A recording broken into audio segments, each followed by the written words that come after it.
그래서 그 홍콩 우리 수련회에서 굉장히 재밌는 에피소드가 많은데 처음과 끝만 말하더라도 굉장히 드라마틱할 것 같습니다.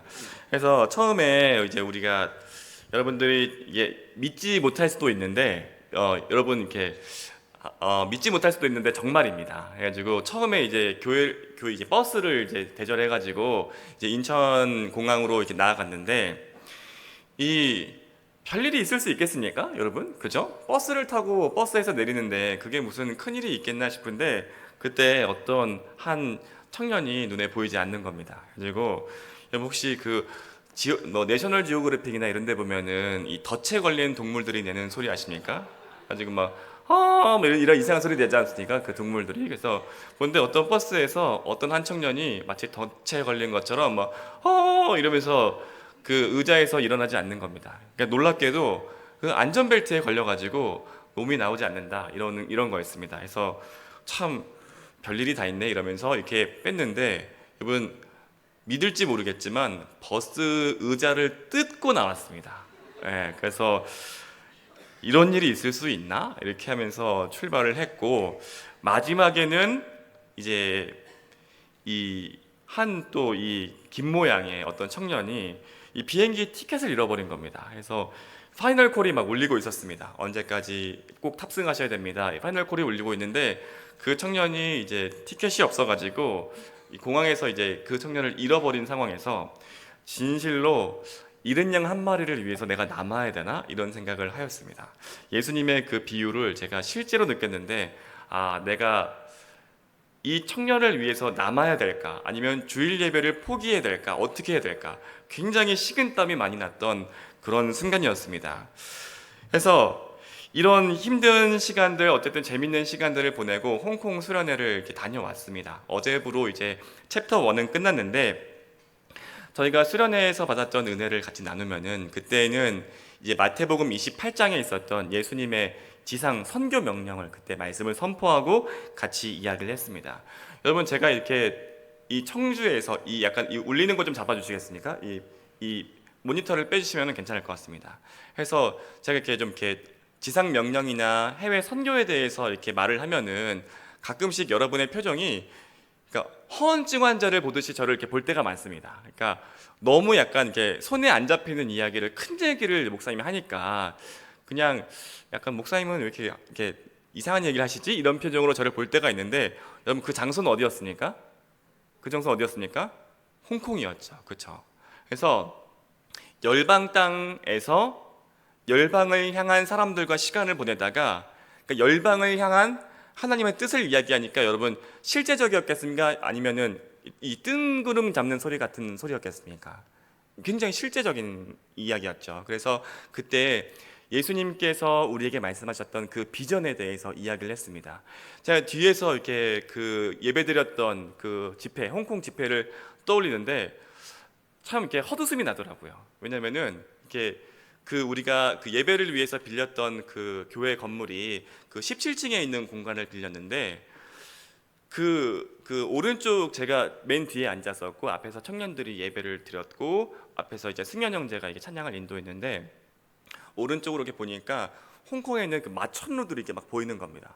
마천루가 보이고 여기서 이렇게 승현 형제가 너무나 은혜롭게 그 말씀을 이렇게 마음을 얘기하는데 그것도 너무 꿈 같았어요. 그래가지고 와 승현 형제 많이 컸다 이런 생각이 되게 들었는데 어디 있습니까 승현 형제? 네, 어디 있습니까? 네 여기 있어요. 오늘 지각했습니다. 좀 더 커야 될 것 같습니다. 2시에 뵀는데 어떻게 지각할 수 있지? 저 믿기지가 않는데 어쨌든 그 형제가 그래서 은혜롭게 그 마음을 나누는데 정말 기적 같은 상황이다 이렇게 했는데 근데 그게 정말 실제였던 거죠. 홍콩에 있는 마천루가 보이고 우리가 이렇게 웃으면서 이번 수련회는 홍콩에서 들어보면 어떨까요? 했을 때 막 같이 웃었는데 그 일이 실제였고 그리고 그렇게 은혜롭게 열방 땅을 향한 주님의 마음에 대해서 이렇게 이야기를 했었습니다. 그래서 우리가 같이 내년도에는 이 홍콩 팀들을 그 헌신한 마음들을 좀 이렇게 마중물 삼아서 내년도에는 정말로 이런 비전 트립이나 이런 수련회가 아니라 선교를 준비해 보자 이렇게 비전을 선포했었습니다. 저도 뭐 어떻게 될지는 잘 모르겠습니다. 어떻게 준비해야 될지도 잘 모르겠습니다. 그렇지만 우리가 믿고 나아가면은 주님께서 우리 그 믿음의 여정을 이렇게 한 번도 상상하지 못했던 영역으로 인도하신 것처럼 그렇게 인도해 주시지 않을까라는 믿음을 가지고 그렇게 선포하였습니다. 그래서 우리가 주님과 썸을 끝내라 주제로 챕터 1을 이제 어제로 마무리를 했었습니다. 그리고 이제 이번 주에 챕터 2가 시작되는데 핵심은 딱 하나입니다. 핵심은 이번 수련회 챕터 1, 챕터 2 수련회의 주제는 딱 하나입니다. 주님만입니다. 주님만. 여호수아가 말했던 것처럼 주님만 우리가 선택하겠다. 주님만 사랑하겠다. 다른 것들 1%도 허락하지 아니하고 주님만 사랑하겠다. 그래서 챕터 1에서는 특별히 주님께서 교회에 말씀하신 선교에 대해서 이야기를 했었습니다. 오늘은 이 주님만 사랑하겠다라는 이 고백이 얼마나 중요한지 말씀을 나누려고 합니다. 여러분, 우리가 이 썸을 끝내느냐 끝내지 못하느냐에 따라서 교회의 행보는 굉장히 드라마틱하게 갈립니다. 특별히 안디옥 교회와 그리고 고린도 교회를 비교해 보면 잘 알 수 있습니다. 오늘은 이 고린도 교회를 향한 하나님의 말씀을 전하면서 우리가 그 마음을 결단하기로 우리가 결심해 봤으면 좋겠습니다. 우리 말씀을 살펴봤으면 좋겠습니다. 고린도전서 1장 10절 11절 말씀인데요. 여러분 읽어 주시겠습니까? 시작.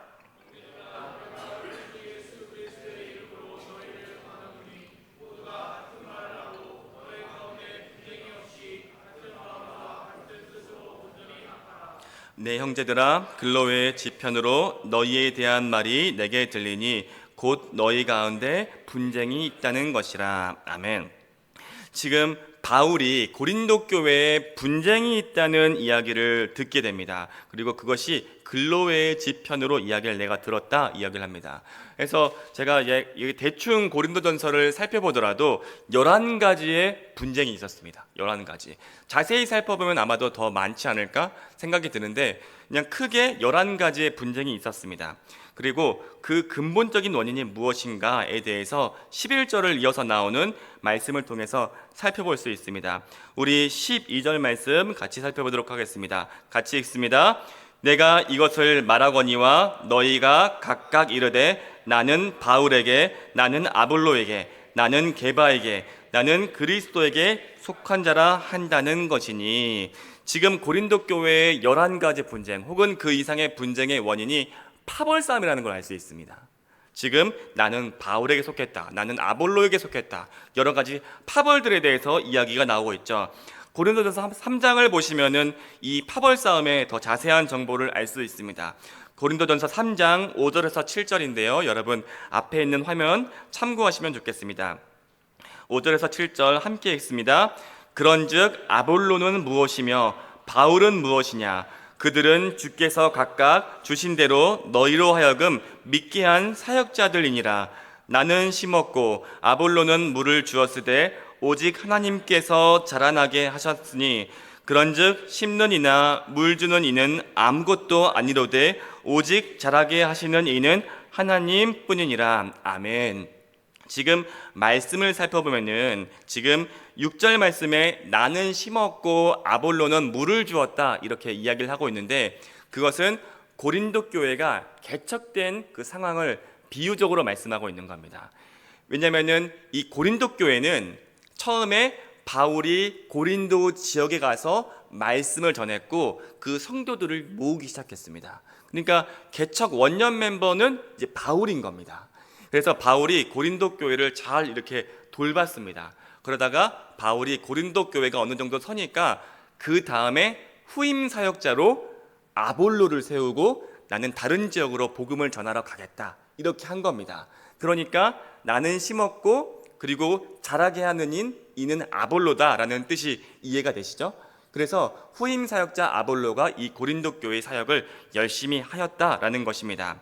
그런데 이것이 나중에 파벌 싸움이 됐다는 것을 알 수 있습니다. 그래서 고린도전서 3장 5절에서 바울이 이렇게 말하는 거죠. 그런즉 아볼로는 무엇이며 바울은 무엇이냐? 그들은 주께서 각각 주신 대로 너희로 하여금 믿게 한 사역자들이다. 지금 고린도 교회 안에 나는 바울이 좋아. 역시 지금으로 치면 목사님이겠죠. 바울 목사님이지. 그리고 무슨 소리냐? 바울 목사님은 얼마 있지도 않았다. 아볼로 목사님이 우리와 함께하면서 가르치지 않았냐라고 하는 거였고, 또 지금 보니까 아니다, 게바다, 뭐 이렇게 이야기하는 게 쭉 나옵니다. 그래서 지금 이 말씀들을 살펴보면은 지금 문제는 뭐였냐? 5절에 있는 말씀을 특별히 살펴봤으면 좋겠는데, 5절 말씀 좀 띄워주시겠습니까? 거기서 너희로 하여금 믿게 한 사역자들이니라 라고 지금 강조를 하고 있습니다. 그러면 여러분, 고린도 교회의 상황에 문제가 뭐였을까요? 문제가 뭐였을까요? 바울 목사님이지 했던 사람들은 뭐겠습니까? 아볼로는 사역자로 인정을 안 했다는 겁니다. 그리고 반대로 아볼로 목사님이지 했던 사람은 뭐겠습니까? 바울을 사역자로 인정하지 않았다는 겁니다. 그래서 각각 다 하나님의 사역자들이다 이렇게 강조를 했던 것입니다. 그리고 7절 말씀을 보면은 하반절에 이는 하나님이 뒤에 있다. 이 사역자를 세운 하나님이 뒤에 있다라는 것을 힘주어서 강조하고 있다는 것을 알 수가 있습니다. 그러니까 지금 고린도 교회는 이 사역자들이 서지 못한 겁니다. 고린도 교회는 사역자들이 서지 못했고 각각 파벌이 나뉘어가지고 각자의 옳은 대로 이런 주장들을 하고 있었던 그런 교회였다라는 것을 알 수가 있습니다. 그러면은 고린도전서 1장 12절 말씀이 여러분이 이해가 되시면 됩니다. 우리 12절 말씀 보시면서 이것이 왜 문제인지 한번 여러분이 잘 이해해 보십시오. 우리 12절 말씀 같이 읽도록 하겠습니다. 같이 읽습니다. 내가 이것을 말하거니와 너희가 각각 이르되 나는 바울에게, 나는 아볼로에게, 나는 게바에게, 나는 그리스도에게 속한 자라 한다는 것이니 라고 되어 있습니다. 자, 여러분, 지금 나는 누구에게 속해 있다라고 말합니다. 이것이 문제이다 라고 성경은 이야기하는 거죠. 지금 낯선 이름이 하나가 더 나오는데 게바라는 이름이 좀 낯설죠. 게바는 누굽니까? 혹시 아시는 분 있습니까? 게바 누굽니까? 그렇죠. 누굽니까? 베드로입니다. 그렇죠. 베드로를 이제 게바라고도 합니다. 자, 그래서 게바, 나는 게바에게 속했다라고 합니다. 배경은 뭘까요? 어쩌면은 이 안디옥 교회가 개척될 때 예루살렘에 있었던 사람들이 많이 믿음의 박해로 이렇게 흩어졌으니까 나는 바울보다는 그래도 이 첫째 제자였고 예수님을 직접 보기도 했던 나는 베드로에게 속한 자야. 나는 그분에게 배웠어. 아마 이런 배경이 있을 수도 있겠습니다. 자, 그러면은 여러분에게 이제 중요한 문제를 내려고 하는데 이게 왜 문제인지 깨달아지면은 여러분이 고린도 교회의 어떤 영적인 문제를 이제 이해하실 수 있습니다. 나는 그리스도에게 속한 자다라고 말합니다. 지금 바울에게, 아볼로에게, 게바에게 그리고 그리스도에게 속한 자다라고 하는 것이 문제라고 지금 바울은 가르치고 있습니다. 근데 여러분이 선뜻 이해가 안 될 수 있습니다. 나는 주님에게 속했어 라고 하는 이 표현이 왜 문제일까요? 왜 문제일까요? 혹시 이해가 되시는 분은 고개를 살짝 끄덕여 보시겠습니까? 고개를 조금 끄덕이시는 분도 있고 이해가 안 되시는 분들이 대다수인 것 같은데, 여러분 아까 전에 문제가 뭐였습니까? 내가 좋아하는 사람 외에는 사역자라고 인정을 하지 않는 분위기가 이 고린도 교회에 있다고 하지 않았습니까? 그러니까 나는 그리스도에게 속한 자야 라고 말하는 것은 뭡니까? 나는 바울도 아볼로도 게바도 인정하지 않아 라는 겁니다. 나는 내가 생각하기에 주님의 말씀만을 따를 거야 이렇게 이야기를 했다는 것입니다. 그래서 이것이 성경은 잘못되었다라고 이야기를 합니다. 잘못되었다라고 이야기를 합니다. 그리고 바울이 가르치는 겁니다. 그러니까 고린도 교회 분위기가 전체적으로 그러했습니다. 고린도 교회 분위기 어떤 분위기인지 아시겠습니까? 내가 생각하는 신앙의 주장들을 말했다는 겁니다. 여러분 근데 오해하시면 안 되는 것이 있습니다. 여러분 고린도 교회는 악인들이 모인 공동체가 절대 아닙니다. 아시죠? 우리와 똑같은 평범한 그리스도인들이 모여서 신앙생활을 하던 공동체입니다. 저는 오히려 우리보다도 더 치열하게 신앙생활을 했을 거라 생각합니다. 왜냐하면 고린도도 로마에 박해가 있었던 유명한 대도시이기 때문이죠. 근데 이분들의 아쉬운 점은 뭐였습니까? 각자가 자기의 신앙적 올바름을 주장하기에, 그러니까 나의 주장을 펴기를 되게 좋아했고, 또 그래서 교회에 논쟁이 많았다라는 것입니다.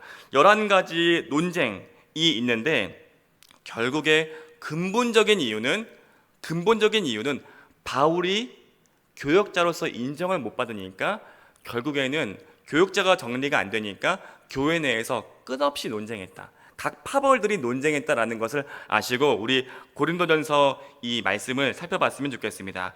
제가 크게 11가지 논쟁에 대해서 이야기를 이렇게 약간만 이렇게 하고 넘어가려고 합니다. 고린도 교회 전반적인 분위기를 살펴보십시오. 첫 번째로는 사역자를 인정하지 않았다. 1장에 나옵니다. 여러분 다 들으셨죠? 이거는 설명할 필요가 없을 것 같습니다. 5장을 보시면은 교회 리더의 음행이 나옵니다. 앞에 화면이 보이시는지 모르겠는데 5장 1절 말씀, 2절 말씀 우리가 한 목소리로 읽어보겠습니다. 같이 읽습니다.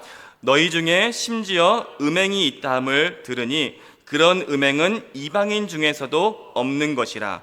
누가 그 아버지의 아내를 취하였다 하는도다. 그러하고도 너희가 오히려 교만하여져서 어찌하여 통하니 여기지 아니하고 그 일 행한 자를 너희 중에서 쫓아내지 아니하였느냐. 지금 음행이 교회의 리더 가운데 있었다. 어떤 음행이었습니까? 1절을 보니까 아버지의 아내를 이게 취했다. 아마도 후첩 같은 거겠죠. 하니까 이거는 있을 수 없는 일이다 라고 하는 겁니다. 그럼 이걸 통해서 여러분들이 이해하실 수 있는 건 뭐냐면은 이게 교회 내에서 논쟁거리가 됐다는 겁니다. 논쟁거리. 2절 말씀을 보면은 오히려 교만해졌다라고 합니다. 그럼 뭐겠습니까? 이것이 쉬쉬하던 이야기였는데 나중에 그래 내가 그 아내를 아버지의 아내를 내가 아내로 삼았다. 이게 로마에서는 있을 수 있는 일입니다. 로마에서는 황제라든지 이런 데서 자주 있는 일이거든요. 그래서 네 그랬다. 근데 그것이 뭐가 문제냐? 이렇게 주장하던 사람들이 있었다는 겁니다. 아마도 이 율법이 세워지지 않는 채 복음이 강조되면 그런 주장을 했겠죠. 내가 주님 안에서 다 용서받았는데 뭐가 문제냐? 이렇게 이야기했을 가능성이 높겠죠. 그러니까 우리가 배웠죠. 믿음의 법 안에서 율법을 세운다라는 원칙이 아마도 고린도 교회에서는 많은 논쟁거리였다라는 것을 알 수가 있습니다. 세 번째로는 우상의 제물 문제입니다. 8장에 이것이 소개되는데 4절 말씀을 보시면은 이건 제가 읽어드릴게요. 그러므로 우상의 제물을 먹는 일에 대하여는 우리가 우상은 세상에 아무것도 아니며 또한 하나님은 한 분밖에 없는 줄 아노라. 이걸 보더라도 이런 주장이 있었던 것 같습니다. 하나님 외에는 하나님 외에 다른 신은 없으니까 우상 다른 신은 없어. 그러니까 여기에 바쳐진 제물을 먹는 거는 문제가 되지 않아. 여러분 동의됩니까? 동의 안 됩니까? 너무나 합리적인 말 아닙니까? 그렇죠? 그래서 그것에 대해서는 괜찮지 않냐라는 겁니다. 이런 주장이 있었던 겁니다. 제가 볼 때는 똑똑한 이야기인데, 근데 9절 말씀, 12절 말씀을 보면은 뭐가 있습니까? 여러분 같이 읽을까요? 시작. 그런즉 너희의 자유가 믿음이 약한 자들에게 걸려 넘어지게 하는 것이 되지 않도록 조심하라. 이같이 너희가 형제에게 죄를 지어 그 악한 약십을 상하게 하는 것이 곧 그리스도에게 죄를 짓는 것이니라. 아멘. 그러니까 내가 생각할 땐 이게 합리적인데 뭐가 문제야? 그러니까 우리 그리스도인들의 전 술 담배 문제도 유사하다고 생각합니다. 그것이 뭐가 문제야? 하지만 다른 믿음이 약한 형제들을 넘어지게 할 수 있지 않냐? 그렇죠? 그러니까 이것이 논쟁이었다는 겁니다. 논쟁거리였다. 그리고 9장에서는 바울의 사도권을 거부했던 이야기가 나옵니다. 그리고 또 11장에서는 여자들이 머리에 수건을 쓰는 문제, 이것도 제가 볼 때는 이 우상의 문제와 본질적으로 유사한데 16절 말씀 보시겠습니까? 11장 16절인데 같이 읽습니다. 논쟁하려는 생각을 가진 자가 있을지라도 우리에게나 하나님의 모든 교회에는 이런 관례가 없느니라 라고 이야기했습니다. 제가 이 머리에 수건 쓰는 거는 제가 길게 얘기하지는 않겠습니다. 하지만 지금 말씀을 보면은 논쟁하려는 생각을 가진 자들이 있을지라도, 그러니까 이런 사람들이 많았겠습니까? 적었겠습니까? 많았다는 겁니다. 많았다는 겁니다. 그리고 11장 11장에 성만 찬 음식을 다 먹는 논쟁. 이게 뭐가 문제야? 그리고 은사 논쟁이 있습니다. 12장에. 그러니까 내가 하나님의 은사가 있다. 그래서 내 은사가 제일 귀하다. 그리고 은사 없는 자들은 이렇게 하등하다. 이런 식의 은사 논쟁이 고린도 교회에 있었습니다. 그래서 이 고린도 교회를 여러분들이 생각할 때 오해하시면 안 되는 것이 있습니다. 이분들이 신앙의 열정이 없었냐? 그렇지 않다는 겁니다. 고린도 교회만큼 주님의 은사가 많은 교회도 없었습니다. 여러 가지 은사가 있었습니다. 근데 그 중에 최고가 무엇이냐를 대해서 논쟁이 많았다는 겁니다. 그래서 13장에 사랑장이라고 하거든요. 고린도전서 13장을. 결국에는 고린도 교회에 사랑은 없었다. 바울이 이걸 대해서 이야기를 하는 모습을 볼 수 있습니다. 14장을 보시면은 무분별한 방언을 하는 그런 모습이 있습니다. 그리고 15장을 보시면은 고린도 교회에 부활을 믿지 않는 모습이 있었습니다. 그러니까 이것에 대해서 계속 논쟁을 했다는 겁니다. 부활은 없어. 이야기했던 사람이 있었고, 아니야, 부활은 있어 라는 이야기들이 계속해서 있었다는 겁니다. 그리고 16장을 보시면은 헌금을 하지 않는 것이 또 고린도 교회의 모습이었습니다. 그래서 헌금하는 게 맞냐 틀리냐 이런 거 해가지고 계속 논쟁이 있었다는 겁니다. 결국에는 바울이 사역자로서 약하니까 정리가 안 되고 그것이 계속해서 교회 구성원 간의 이야기로 계속해서 갈등의 모양으로 이렇게 있는 모습이 고린도 교회의 모습이었다라는 것을 알 수가 있습니다. 여러분, 혹시 여러분 중에서 청년 임원 해본 적 있습니까? 임원 손 한번 들어보겠습니까? 임원 좀 해본 적 있습니까? 예, 좀 있네요. 손 내려보겠습니다. 그러면은 느낌이 있을 겁니다. 계속해서 논쟁이 있는 겁니다. 예, 계속해서 생각이 다르고 계속해서 논쟁이 있는 겁니다. 그래서 소위 말해서 일이 안 될 정도로 계속해서 이야기를 하는 겁니다. 그것이 고린도 교회의 모습이었다는 겁니다. 근데 여러분, 고린도 교회가 그렇게 악인들의 공동체가 아니라는 걸 반드시 기억할 필요가 있습니다. 그리고 저는 이 고린도 교회의 모습과 한국 교회의 모습이 크게 다르지 않다고 생각합니다. 크게 다르지 않다. 예, 각자가 생각하고 주장하는 것을 이야기하고 계속해서 그것을 논쟁하고 무엇이 맞냐고 이야기하는 그런 모습이 있었습니다. 근데 지금 보시면은 당시에 안디옥 교회가 어떠했는가를 우리가 잊지 않을 필요가 있습니다. 고린도 교회가 서 있을 때 당시에 안디옥 교회는 어떠했는가? 우리가 말씀을 통해서 보았지만 안디옥 교회는 최초로 그들이 그리스도인이라고 불렸던 교회였습니다. 아시죠? 기억나시죠? 그러니까 그들의 선한 모습, 그리고 말씀을 보면은 주의 이 구원을 얻는 자가 날마다 안디옥 교회를 통해서 더했던 모습을 우리가 말씀을 통해서 알 수 있죠. 그리고 바울이 이 복음을 전하는데 선교 여행을 떠나는데, 여러분들이 성경 공부를 해보신 분들은 바울의 1차 여행, 2차 여행, 3차 여행 이러면서 할 때 보통 기준을 어떻게 합니까? 어느 도시에서 출발해서 어느 교회로 돌아오면은 이게 1차 여행이 끝났다 합니까? 그 기준이 어디입니까? 어디입니까? 보통 안디옥이죠. 그러니까 안디옥은 바울의 선교 여행을 시작하고 마무리하는 선교 기지였습니다. 그리고 이 안디옥 교회는 또 이 바울에게 선교할 수 있는 선교 후원금을 또 이렇게 지원하는 교회이기도 했었죠. 그러면은 우리가 중요하게 생각할 지점이 있습니다. 우리가 어느 교회의 모습으로 나아갈 것인가, 이거를 생각해야 할 때입니다. 여러분, 고린도 교회는 의미가 없었느냐? 고린도 교회는 주님을 사랑하지 않고 또 주님도 고린도 교회를 사랑하지 않는 교회냐? 그렇진 않습니다. 저는 절대 그렇게 생각하지는 않습니다. 주님을 사랑했던 교회였고 또 주님이 사랑하셨던 교회였습니다. 그런데 고린도 교회의 한계는 뭐였습니까?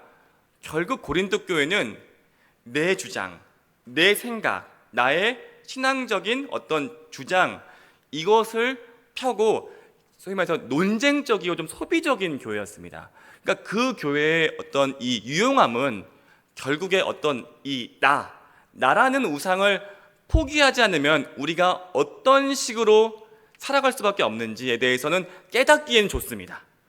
이게 아무것도 안 되는구나. 이거를 깨닫긴 좋습니다. 그렇지만 결국에 성경을 살펴보시면 아시지만 이 기독교 역사에서 고린도 교회는 사실상 하나님 나라를 이렇게 확장하는 데 쓰임 받지는 못했습니다. 그러니까 의미나 이런 것들이 그 한계 안에서 쓰임을 받은 거죠. 어떤 나라는 나의 우상을 포기하지 못하는 이 사람들이 훈련받긴 좋았다. 하지만 거기까지였다라는 겁니다. 그러면 우리가 어떻게 해야겠습니까? 우리가 오늘 이 말씀을 통해서 무엇을 배울 수 있겠습니까? 결국 우리가 안디옥 교회도 치열했고 고린도 교회도 치열했습니다, 여러분. 고린도 교회가 그냥 게으르지 않았습니다. 자신의 신앙적 올바름을 끝까지 이렇게 했던 교회입니다. 그러니까 주변에서 막 싫어해도 방언 좀 그만해 해도 계속 방언하는 겁니다. 막 남이 막 들으라고 방언하는 겁니다. 그리고 뭐 좀 그만해 하면 내가 뭐 하면서 끝까지 주장하고 그랬던 것이 이 서로가 치열했던 교회가 고린도 교회였습니다. 그러나 그 모습은 우리가 생각을 해볼 만합니다. 여러분, 결국 근데 그 차이는 무엇일까요? 결국 그 차이는 나입니다. 나를 우상처럼 여기는 것을 포기했느냐 하지 않느냐, 이 차이입니다. 그래서 우리가 이 썸을 끝내고 주님의 이 훈련을 기꺼이 감당하겠다 했을 때는 우리가 이 고린도 교회와는 다른 길을 걸어야 된다라고 저는 믿습니다. 그러려면은 특별히 이 고린도 교회와 반대되는 모습으로 가야 하는데, 여러분, 제가 경험적으로 봤을 때 부흥하는 교회는 어떠한 모습인가? 고린도 교회와 반대되는 모습입니다. 무엇이냐면은, 여러분, 이 고린도 교회는 은사를 주장하는 사람들이 자신의 의견을 되게 주장했습니다. 그런데 부흥하는 교회는 반대입니다. 하나님의 은사를 받은 사람들이 교육자에게 순종하는 모습을 볼 수 있습니다. 거의 다 그렇습니다. 그러니까 그 교회에서 기도 좀 한다, 말씀 좀 읽는다 하는 사람들 있지 않습니까? 그리고 봉사 좀 한다, 이런 분들이 교육자에게 순종하느냐 아니면 교육자를 깔보고 무시하느냐, 이게 있습니다. 믿음이 좋은 사람이 없는 교회는 없습니다. 근데 그 마음을 어디로 향하느냐에 있습니다. 그리고 또 이 똑똑한 사람들이 있는 교회들이 있습니다. 똑똑한 사람들이 근데 이 똑똑함을 나의 행위를 변명하는 데 사용하지 아니하고 하나님을 선택하는 데 그 논리를 사용하는 교회들이 있습니다. 그래서 그런 교회들을 보면은 때때로 무식해 보이기까지 합니다. 그러니까 무식해 보이기까지 합니다. 왜 그렇습니까? 정말 우직할 정도로 하나님 중심이기 때문에 그렇습니다. 그래서 여러분, 이 교회가 고학력자가 많으면 부흥하느냐 아니면은 뭐 저학력자가 많아야 부흥하느냐, 그 중요치 않습니다. 정말로 그 하나님이라는 가치에 얼만큼 무식할 만큼 집중하느냐, 이거에 따라서 달려 있습니다. 그래서 여러분, 특별히 저는 고린도전서 3장 7절 말씀이 바울이 이야기하고 싶었던, 그리고 하나님이 말씀하시고 싶었던 핵심이라고 생각이 됩니다. 우리 7절 말씀 같이 읽고 같이 기도하는 시간 가졌으면 좋겠습니다. 우리 7절 말씀, 우리 앞에 화면 같이 살피셔서 같이 읽도록 하겠습니다. 그런즉 심는 이나 물 주는 이는 아무것도 아니로되 오직 자라게 하시는 이는 하나님 뿐이니라. 아멘. 우리 한 번 더 읽을까요? 시작. 그런즉 심는 이나 물 주는 이는 아무것도 아니로되 오직 자라게 하시는 이는 하나님 뿐이니라. 아멘. 여러분, 지금 교역자에게 순종하라는 게 오해하시면 안 되는 게 있습니다. 여러분이 문인성 목사에게 속해야 한다라고 주장하는 것이 아닙니다. 무엇이겠습니까? 지금 말씀을 보면은 심는 이나 물 주는 이는 아무것도 아니지만, 그렇지만 그 뒤에서 자라게 하시는 하나님을 봐야 한다라고 이야기합니다. 그것은 무엇입니까? 지금 바울 뒤에 있는 하나님을 주목해 주기를 바울이 기대하고 있는 겁니다. 그리고 아볼로를 무시해라, 그것이 아니라 아볼로를 세운 하나님을 바라보자라고 이야기하고 있는 겁니다. 여러분, 결국에 뒤에 있는 그 하나님을 살펴보지 못한다면은 결국은 나를 꺼내들 수밖에 없는 것 같습니다. 그래서 목회나 교회 방향성에서 내 판단, 내 생각, 내 감정들을 기준으로 이야기할 수밖에 없는 것 같습니다. 여러분, 저는 그런 마음이 좀 이렇게 드는데, 교회에 와서 이 목사님 이야기를 안 듣고 그럼 누구 이야기를 들으려고 하는 걸까? 우리 좀 쉽게 생각해 보면, 도대체 이 목회 방향에서 목사님 이야기를 안 듣고 그럼 누구 이야기를 들을까? 이 부분은 우리가 같이 생각을 좀 깊게 생각해 봤으면 좋겠습니다. 우리 안에 정말 하나님을 바라는 마음, 뒤에 계신 하나님을 신뢰하는 그 마음이 있나? 그리고 앞에 있는 저를 보시면서, 그리고 그 뒤에 있는 하나님을 신뢰하는 그 마음이 있는지 우리가 이 말씀 통해서 한번 살펴보았으면 좋겠습니다. 이번 수련회 가운데서 특별히 이 대한민국에 있는 많은 교회가 이 고린도 교회의 상황에 있고, 또 그렇게 논쟁적이고 소비적인 모습을 가지고 있습니다. 근데 안타까운 것은 이 단계를 빨리 벗어나서 우리가 안디옥 교회 같은 그런 모습으로 나아가면 어떨까라고 믿음 안에서 권면을 드려봅니다. 우리가 이 치열하고 사역적으로 굉장히 힘든데 우리가 이런 소비적인 논쟁을 좀 그만하고 우리가 하나 되어서 같은 말을 하고 같은 생각을 가지고 주의 나라를 세워나가면 어떨까라는 진지한 그리고 진실한 마음이 있습니다. 우리 홍콩팀과 같이 그렇게 같이 기도했고 또 그 마음을 집중시킨다면은 우리가 세계 선교와 또 여러 가지 많은 사역들 가운데서 하나님의 그 마음을 시원케 해드릴 줄 믿습니다. 우리 같이 주님만 사랑하리 같이 찬양하며 나아가시겠습니다.